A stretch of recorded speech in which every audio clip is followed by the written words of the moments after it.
Assalamualaikum warahmatullahi wabarakatuh. Selamat datang di episode kedua dari review dalam layar buram.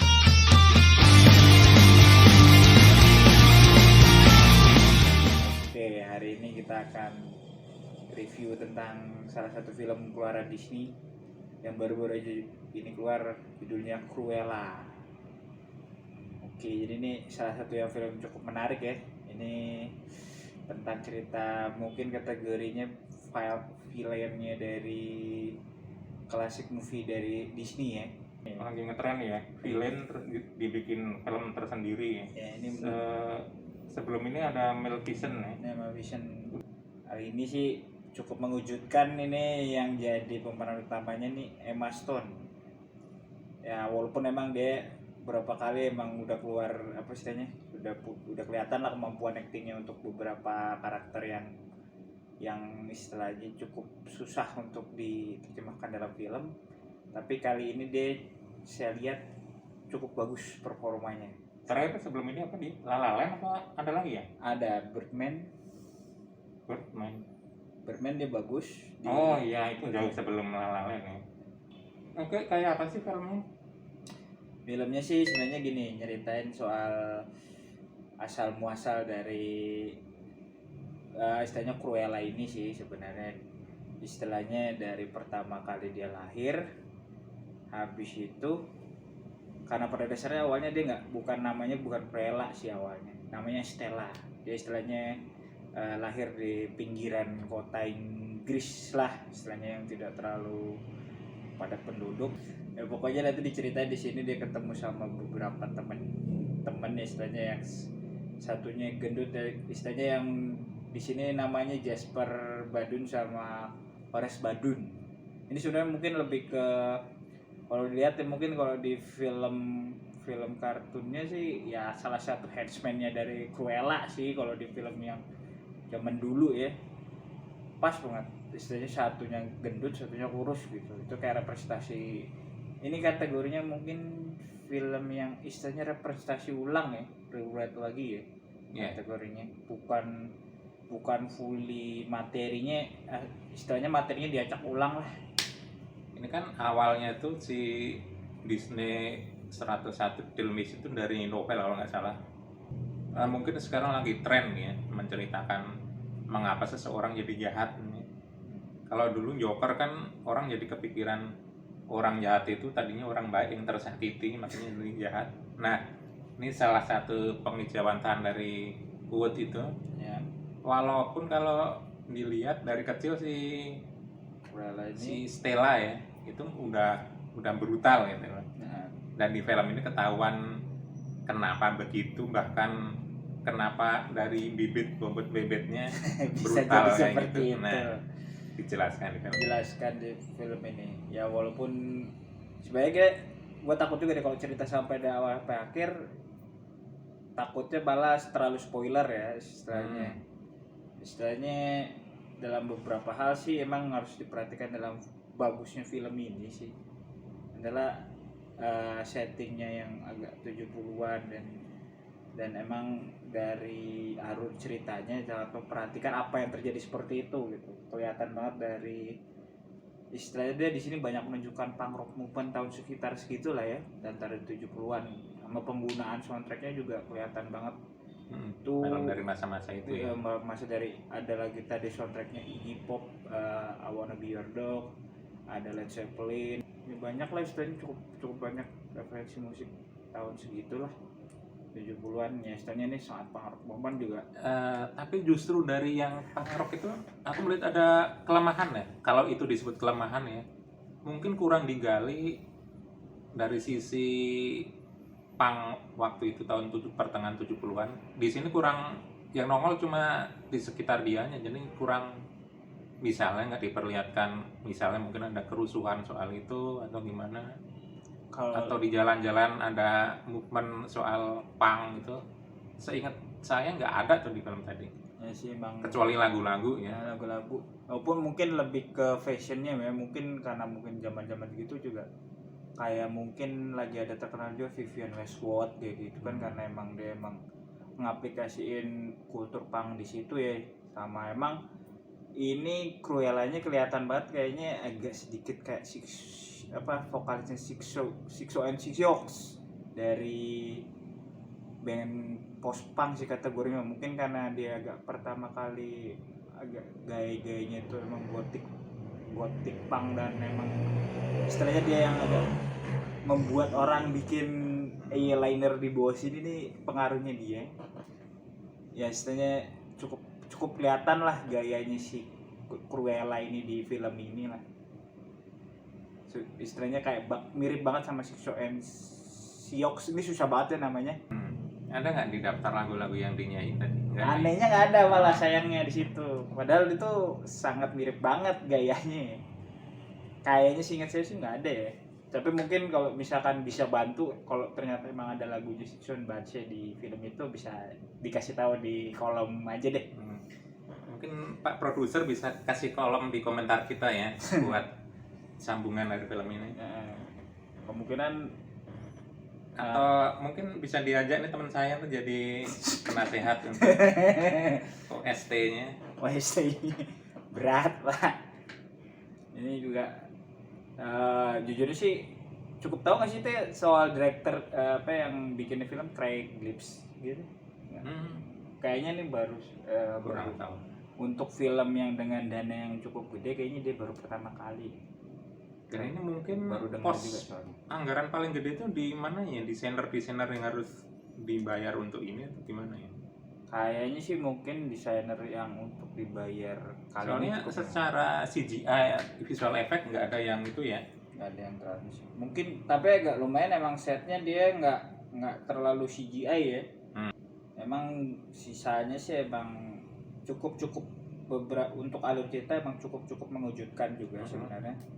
Ya istilahnya walaupun emang ini sudah cukup banyak digunakan di beberapa film, cuman cukup fresh lah dengan mungkin. Dan aku nggak terlalu terkejut karena emang rata-rata film-film Disney nulisnya bagus-bagus. Biasanya bagus ya. Terus menurutmu scene yang menarik itu dari yang tadi kita tonton apa ya?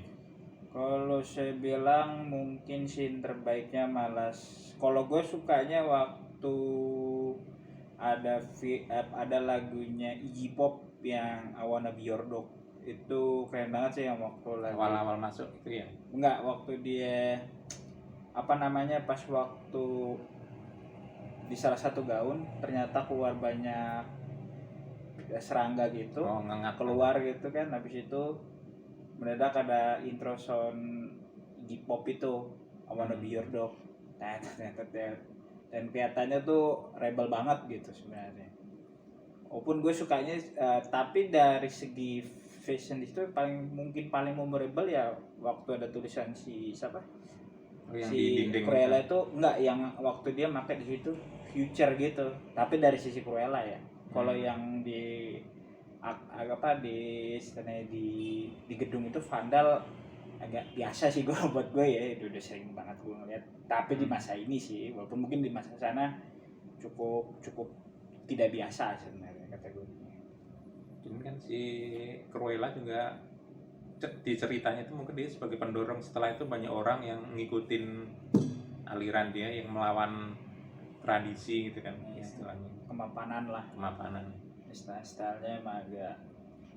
Oh, ini mungkin juga yang menjawab pertanyaanku tadi, kenapa nggak dielaborasi lebih lanjut tuh ya soal rebel dari punk ini kan. Walaupun belum disebut punk waktu itu ya.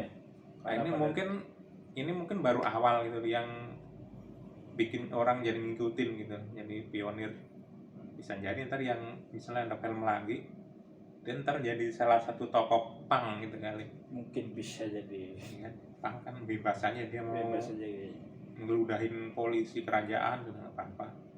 Istilahnya ini filmnya ya anggaplah sangat terpengaruh sama punk rock movement banget sih, kelihatan banget dari semua. Dan semoga aja ntar di film kedepannya ada soundtracknya, ada apa tadi itu band Sixo and Bache. Nah, itu terus mungkin ada tadi nggak ada itu juga kan lagunya apa tadi? Pistol. Sex Pistol semacamnya. Kayaknya nggak ada, adanya The Clash malah. Nah, kalau The Clash ya nggak masuk lah. Should I Go ya, Should I Go Stay. Pokoknya The Clash sama Sex Pistol tuh barengan gitu. Atau kalau Ramon Amerika ya. Ya, Ramon sama Amerika, dia kan dari musuhnya Amerika. Ini kayaknya lebih ke musik sih sebenarnya kali ini ya. Ya, istilahnya film ini cukup bagus lah untuk ditonton. Untuk ya istilahnya umur 13 tadi sih gue bilang 13 dengan bantuan bapak-bapak ibu-ibu untuk mendampingi. Ya istilahnya overall ini angkanya berapa Pik? Kan menurut lu? Minimal 7 lah, minimal 7. Ya gua ngasih mungkin 7,5 lah untuk apresiasi terhadap punk rock movement-nya.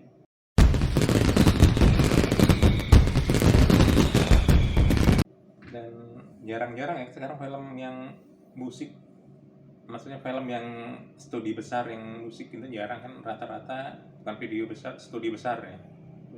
Besar, walaupun emang udah sekarang emang mungkin lagi ngetren lagi sih untuk masukin soundtrack lama ya, kayak zaman 90 atau jenisnya, tapi ini oke lah.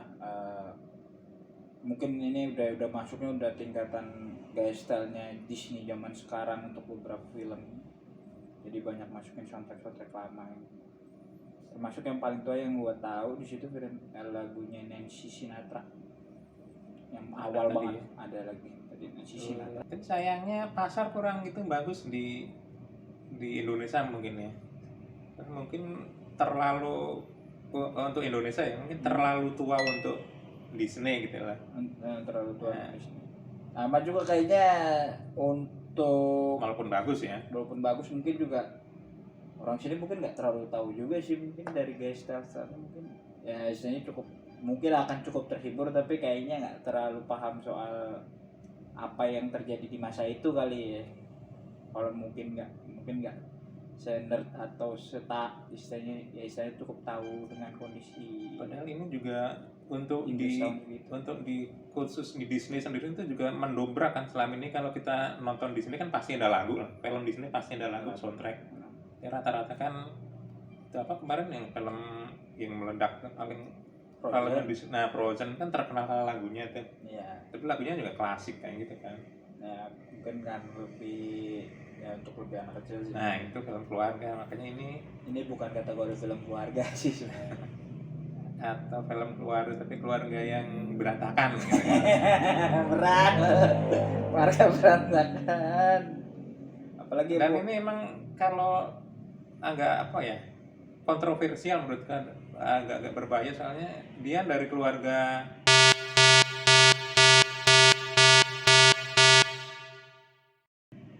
ibu, dia membunuh ibunya sendiri kan tadi nih, walaupun nggak jadi diingetin teman-temannya gitu. Itu kan, dan dianggap santai aja tadi itu, nggak ada penyesalan atau gimana walaupun ibunya orang jahat gitu. Ya, kira-kira juga ada mau kita ide untuk mungkin film-film baru atau mungkin film lama yang bisa kita review.